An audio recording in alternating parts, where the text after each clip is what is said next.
Environmental Learning Center. That will take place on April the 8th from 7:30 a.m. to 12 noon. For more information, contact 601-960-3022. Well, I want to welcome my first guest, who is a candidate for mayor here in Jackson.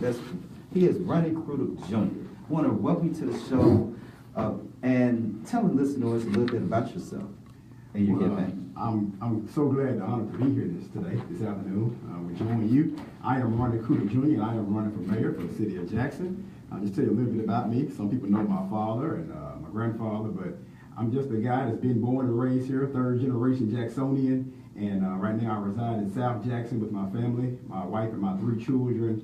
And I'm just a guy that really loves the community and try my best to work hard to see that all Jacksonians have the things they need on a daily basis. I'm concerned about the quality of life for all Jackson residents, so that's why I'm running for mayor for the city of Jackson. Like I said, I was born and raised in North Jackson, went to Merle High School, graduated from Belhaven University, but then I moved to South Jackson where I worked pretty much all of my career down there, but I've been on boards like Stewpot, Work Together Jackson. I've been on the C.J. Stewart Foundation board, and I've collaborated with people like Habitat for Humanity to try to clean up streets and different things like that. So I've done a lot of things around Jackson, kind of in the silence. A lot of people didn't know, but I was doing all this work all the time. And so now I just felt like what better opportunity to kind of come out more in the public to let my light be shined even more about the positive things that we've been doing. And so I'm Ronnie Crudup Jr. and that's who I am, a little bit about me.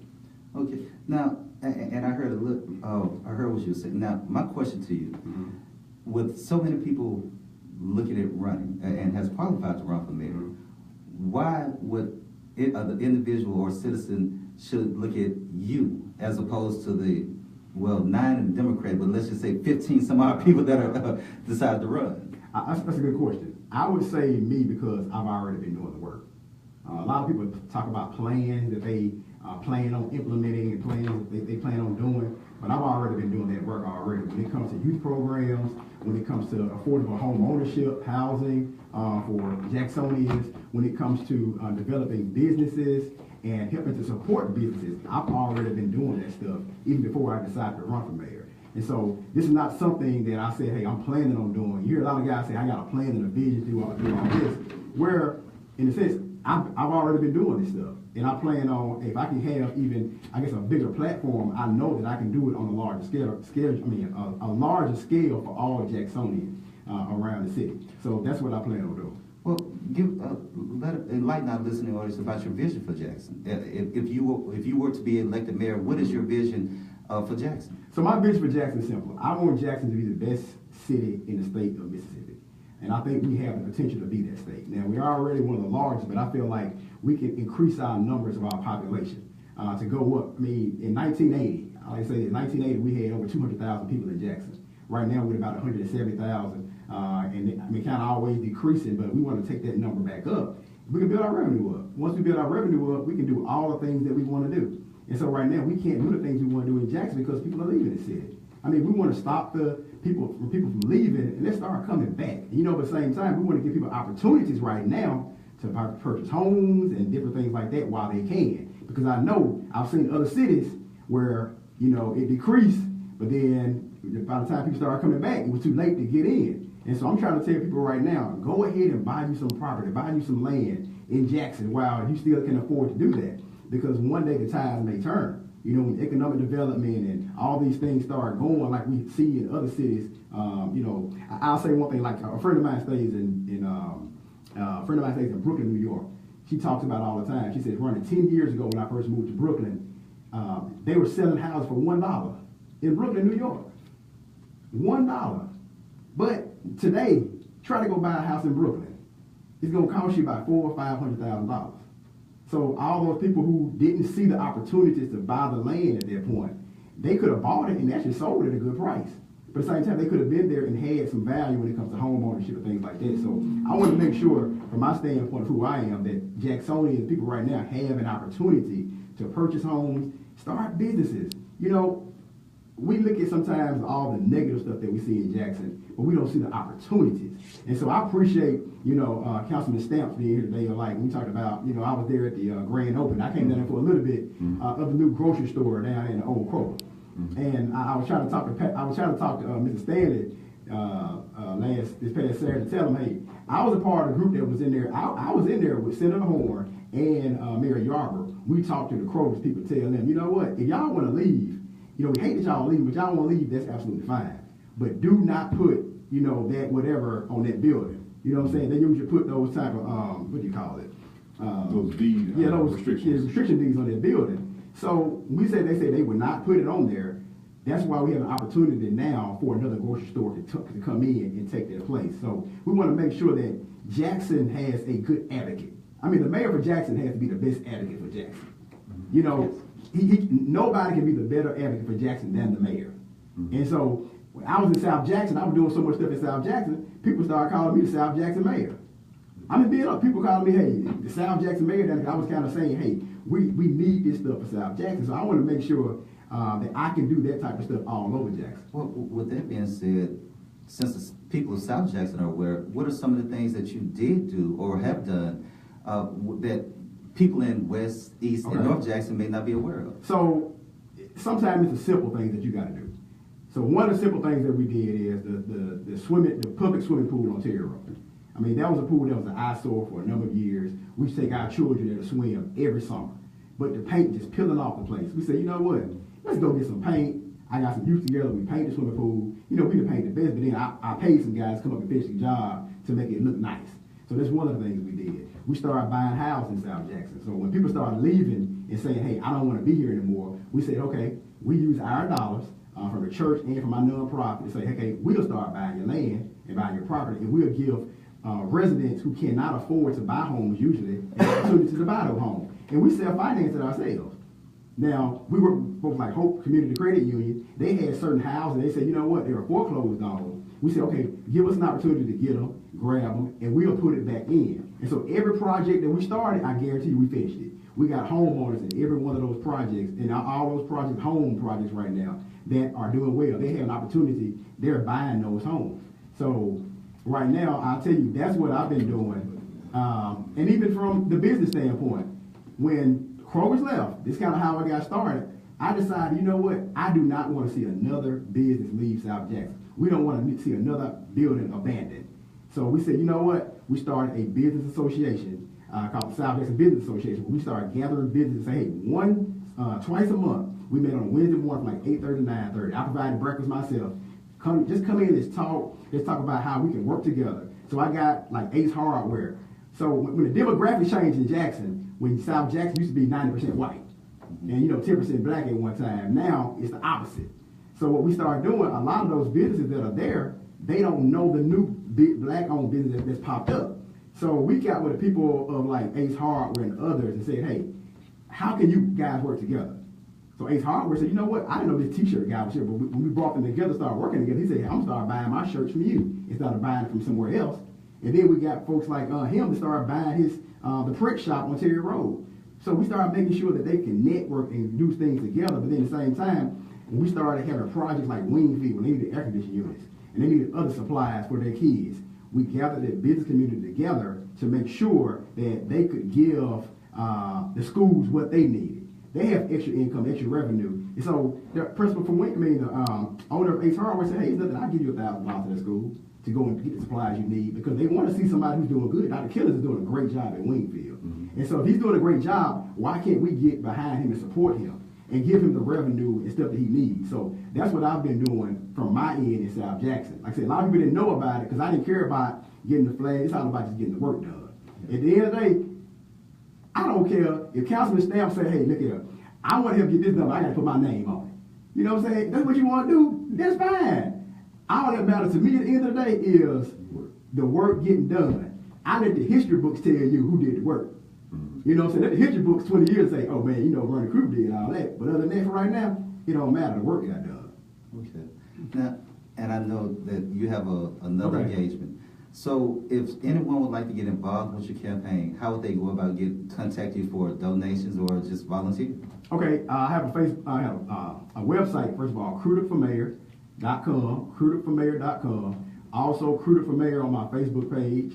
But then also, if anybody want to get a little bit more information or, give to we have a phone number, 601-653-1666. So that's 601-653-1666. You can email your address, send your email address to that text that number, and we'll get your information to be able to follow up with you. So I'm on Instagram, I'm on Twitter, I'm on Facebook, all that stuff. So hey, it's a lot of places. Look up Cruder for Mayor, Running Cruder Jr. That's who I am.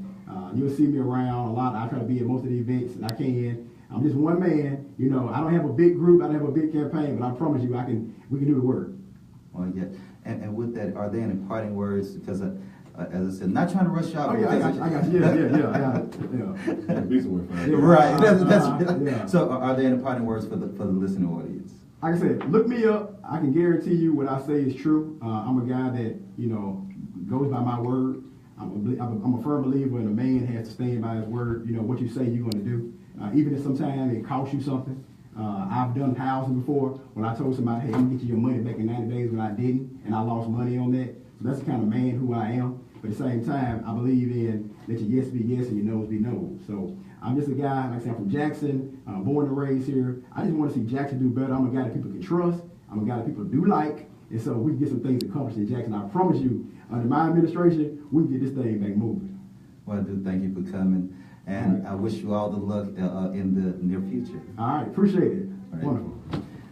I'd like to turn and welcome my next guest, my good friend, Councilman Dekeither Stamps, who's running for re-election for City Council.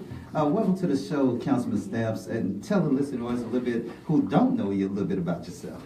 Well, first, thank you for the honor and privilege of being on your show and the hard work yourself and Sister Carr been doing over the years of keeping folks informed has been invaluable to Hinds County and to the whole listening audience for what y'all do here at 90.1 on your show.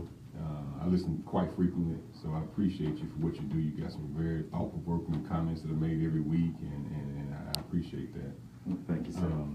As far as myself, I was born right in Sunset Apartments in Jackson, Mississippi, F4. You said Sunset? Yeah, over in Sunset Apartments. I grew up, through school. My family has a farm down in Learning, Mississippi. I was born in Jackson, but I was raised down in Learning. And, and when I got out of high school, I went to the military, and I retired in 2010. And I was kind of frustrated about the state of the city when I got back. And after I had a few run-ins with city government, I felt like I wanted to run for city council and change a few things. And I appreciate the citizens of Ward 4 for allowing me to be their council person for the last 3.5, almost 4 years. We've been through some hills and valleys, and we got a long way to go. And it's just been a wonderful experience being a council person.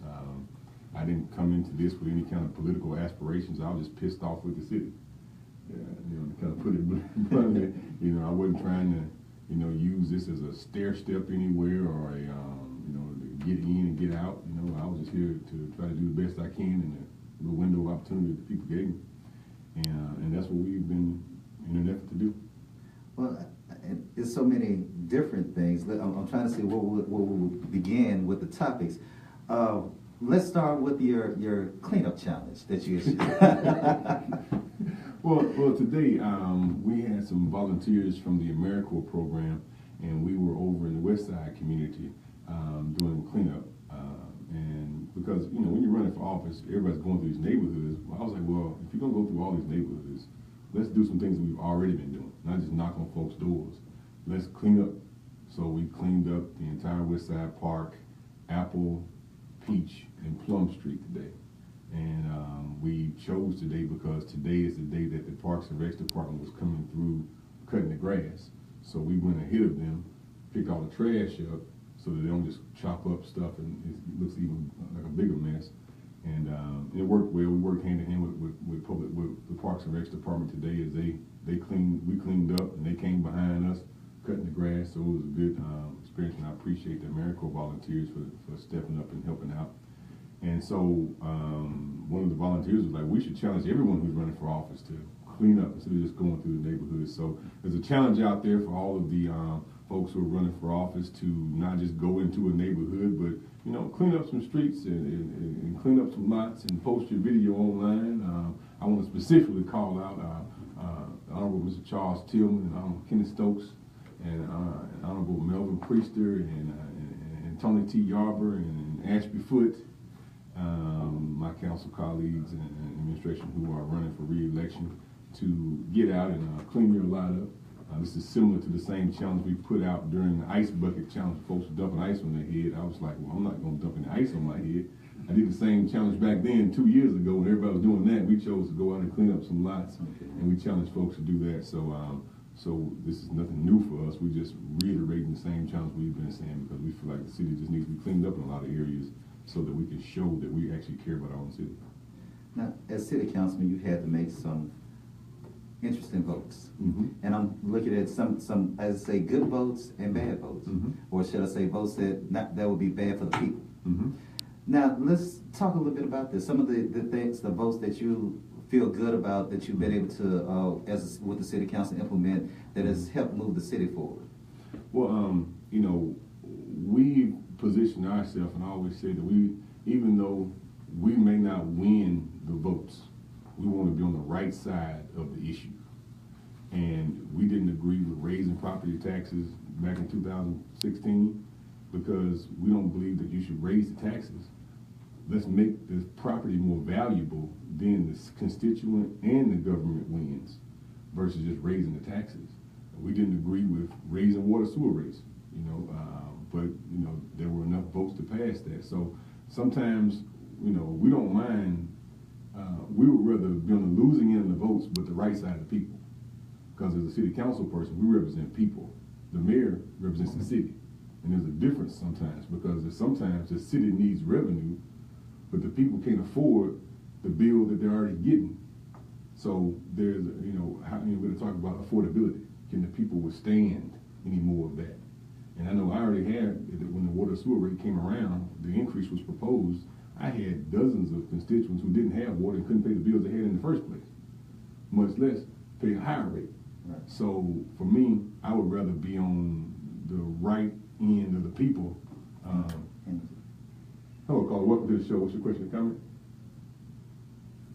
Dekeither, I was trying to reach. Okay, hold on a second. All right, but so on other issues that we voted for, we voted, and we were in favor of the 1% sales tax increase. So when we wanted to vote to do that, we voted in favor of that. We were in favor of a residency requirement for City of Jackson employees, because right now we're paying millions of dollars a year for folks who don't live in the city. When if we're going to rebuild Jackson, there's no strong neighborhood that this city has. It doesn't have firefighters, police officers, retired teachers, and so forth living in the neighborhoods. Right. Right now, we got over 600 city employees who live outside the city, and we pay them $21 million a year. What if that $21 million was back in the city? See, we got 3,500 JPS employees that live outside the city, and we pay them $71 million a year. So you wonder why your tax base is dwindling. Well, you as government workers are doing this as well. So we have to, it's a tough decision. Some people don't like it, still don't like it, right? Yeah. But something, we're not going to move the city forward by not making hard choices and making some folks uncomfortable. And so that's, a couple of the issues. We definitely, were adamant about suing Siemens, still are. Adamant about investigating all parties that be. And it's not popular, because some people who were in office were a part of that, and some people who are high-profile folks. But if something was done with some impropriety, I want you to go to jail. So some of the things that we supported and opposed, we felt like we were on the right side of the people's interests, no matter if we were successful in getting the votes or not. Our goal is always to sit on the side of the people. As Ronnie Crudup referenced earlier, I recall the new grocery store in South Jackson, and I think you were taking a little pride that you had a new place there and some of the work. So, were you instrumental in helping? Well, that was a team effort. People see a lot of stuff that's done, and I'm like the spokesperson of a lot of these different issues, but it's a team effort. I mean, you played a role, a lot of folks played a role in helping Mr. Greg Price and his brother build their grocery store on Capitol Street, to the point where they were able to secure the financing to purchase the building, renovate. They got fresh fruits and vegetables in there, fresh meat. Now, ladies and gentlemen, if you haven't gone by there, it's still not all the way open yet, but we're opening it up down there so they can start turning some revenue over. Now, you got fresh fruits and vegetables down there. I don't want to see that stuff rotting on the shelf. Go on by there and pick that stuff up so that we can reinvest in our community. And he's also allowing the citizens of Jackson to sell their products in the grocery store. So this is a great opportunity for us to build wealth. Let's go down there and turn some of the EBT money into real cash for our own community, because that's what Walmart and the rest of the folks are doing. Now, not to put you on the spot, but it's one particular subject that's been eating at me. Mm-hmm. That was the closing of the Walter Dutch underpass Mm-hmm. over by Grove Park. Mm-hmm. You know, that major thoroughfare that Mm-hmm. has connected neighborhoods for Mm-hmm. ever since I've been here. That's right. is now closed. Mm-hmm. Is there anything that can get it reopened, or is it something that the city council can force the railroads to do, to get an engineer to actually look at it and give a price of fixing it and have it conducive so people can go through there? Well, first off, it was closed illegally. There's only one entity in the city who can close a city street. That's the Jackson City Council. The administration sent an approval to the railroad company to close it, and now the city, I'm sorry, not because you said the administration, meaning the mayor's office. right. Right. Okay, go ahead. I'm Right. sorry. So what we did in the last city council meeting was put forth an order to authorize the administration to open it back up. Now they have to go through a process of getting some engineers out there to see what's this all going to take, and all that. But we've given them the authority to go open it back up. Now, and because the city council is the only entity that can close a street, right? And that was not done. The administration and the railroad company didn't know. They just know they got a letter from the city saying they can go close it up. So the process wasn't done right. And I told the administration, hold the folks accountable who didn't do that right, because they had some hiccups and lack of communication on their side. You fix those things, you move forward, and then if you want to close it, now you bring me something back. Once you open it back up and get it back right, now if you want to close it, now you bring it back to us, but clean up what you messed up, and let's move forward. Because it's, and I, even though I didn't have a hand in this, I want to apologize to the folks in Grove Park and the whole area over there, because I think that there's no other group of folks who have been disrespected by their own city hall in the last year. It's the folks in the Bel Air Grove Park area, because when this first happened, folks stood up and said they didn't know anything about it, and that wasn't the case. And then some other folks wanted to close the golf course over there. Community came to the council meeting, and it was the first time I've ever seen anybody get kicked out of the council meeting because they said too many people. It's packed every week. But this meeting, with my folks in the meeting, they want to say there's too many people in the room. Everybody got to get out in the hallway. Oh my. I apologize for that. I wasn't in charge of that, but hopefully we're gonna make folks respect all of our folks, because their city hall. They own it. They're the reason we're there, and hopefully we can make sure that the things are done right. We got an order on the agenda for next council meeting to continue to fund the golf course, because there were some people who want to close the golf course, and they did pass a measure for that back in September. But golf course is financially healthy. Revenue is back right, so hopefully we'll get the revenue we need to continue the golf course being open. I see that our time is just about up. With that, if anyone would like to get involved with your campaign, volunteer, donate, how would they go about contacting you? Well, if you want to participate in anything we're doing, just give us a call. We got a toll-free number, 855-335-3484. That's 1-855-335-3484. You can give us an email. You can send us an email at friendsofdekeither@gmail.com. And you can give us a call. And if you want to participate in anything we're doing, we work every day and every evening. So if God makes it rain, we're going to be inside making phone calls. If the sun's shining, we're going to be outside knocking on doors and cleaning up lots and cleaning streets up. So just flag us down when we're in your neighborhood. Tomorrow we'll be over towards South Jackson. So I look forward to seeing y'all in the future. So just thanks for the opportunity. And on May the 2nd, we would appreciate the honor and privilege of continuing to be the Ward 4 City Councilman and the Jackson Gladiator. Well, I do thank you, sir, for coming to the show and wish you luck in your re-election bid. And I'd like to welcome my last guest, and we just about out with Apostle Dolores Thompson, who's here to talk about some a good event that's coming up in honor of Mr. back here. Oh yes, we're just so glad to be here once again this time of year. Just want to announce real quickly that we're going to be celebrating the 78th birthday of Mr. Theo Pig Thompson. Most of you all know him. He is a former member of the gospel group, the Canton Spirituals. That's going to be Saturday, April the 1st, 2017, starting at 5 o'clock p.m. at the Church of Trinity, which is at 2705 J.R. Lynch Street, right here in the city of Jackson. And our guests, some of our guests are going to be the Mighty Soul Travelers of Durant, Mississippi. That's a favorite group of ours, and they've been singing for 58 years. Truly Blessed, who is former Jackson Southerners, Pastor Kenneth Thrasher from Hazelhurst, Mississippi, who also is the pastor of Apostolic Worship Center Church here in Jackson. Also, we have a little 10-year-old soloist from Durant, Mississippi, Connor Campbell. He's going to be with us. Also, Christian United Full Gospel Baptist Church Praise Team, Evangelist Rosie Veal, Sister Connie Winford, and so many others are going to be there. And we ask that you would join us. We're going to have a hand-clapping, foot-stomping, good time, lifting up the name of Jesus in song.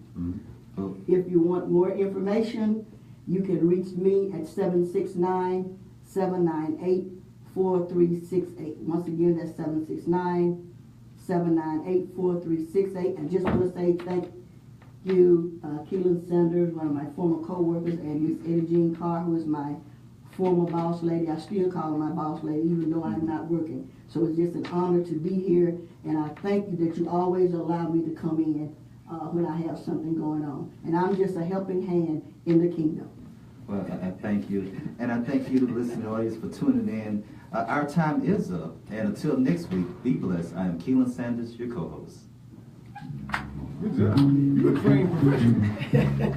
You got it down pat, don't you? Carr. You want to come?